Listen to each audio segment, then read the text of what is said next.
Well, here we are, grass fans, we're at it again. I'm sure you're all aware, it's been a very strange season. It's been extremely dry this spring, which has had big implications on the amount of grass we've got. As you know, grass needs moisture to grow, plenty of moisture, the wetter the better, which is why it grows so well in places like Wales. This year it has been arid. Driest spring on record, I believe. But anyway, that's the way it is, as Bruce Hornsby sang.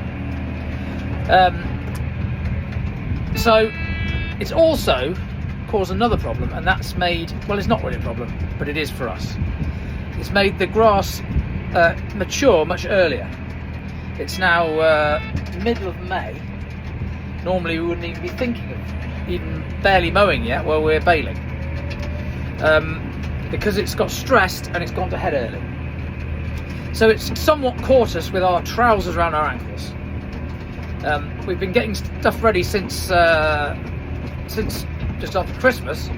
The problem we've got is a lack of staff, mainly Phil and Tobias, who have gone away, get this, to Dublin on a hen do. Now these are supposedly two heterosexual males, although I've had my doubts about both of them for a long time, and Phil particularly. Apparently they've been getting pampered, beautified, and God knows what else. He's probably, as I speak, boring them all to death, telling them about how he's a qualified pilot. That's not strictly incorrect, but he is a qualified drone pilot. Ah, ladies, you want to come and see my quadcopter? We've made a few changes this year.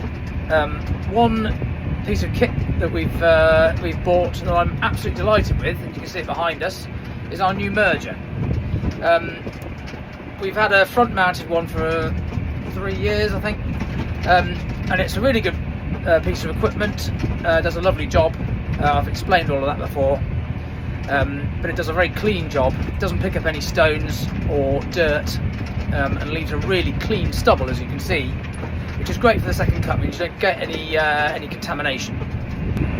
So this is a bittersweet feeling, because even though it's great to be getting on with it, and it's all going very well at the moment, touch wood, but this was Dad's job, and he passed away in September, so he's no longer with us, and it's left an enormous hole in our lives. He was such a massive part of this whole business, and he loved it. So this is now my job, and I know what he would have said about this piece of kit. He would have said, "What the hell do you want something that big for?"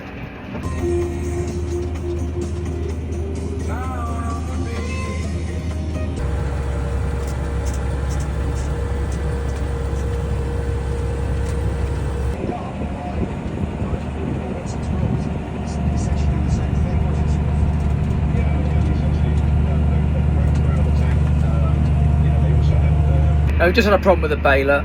Big Boy's blocked the pickup up, which is rare, and on closer inspection it appears some nuts have come loose on the clutch, which has allowed it to slip and get hot, which has, the technical term is buggered it. Hopefully we can nurse it along, because we can't get any plates and they're 1,200 quid, and a whole new clutch is 1,400 quid, but there are none in the country. So it's going to be about 3 days, so we're going to have to try and nurse her along to finish the next couple of days, and fingers crossed it will. I told Big Boy he's got to treat her like a beautiful woman. He does have a lot of experience with them, but he's got to treat her gently, caress her. Don't go in guns blazing. Quiet. The trouble is, the bloke's an absolute animal. I've had to tell him, just slow down, take your time. It's a marathon, not a sprint.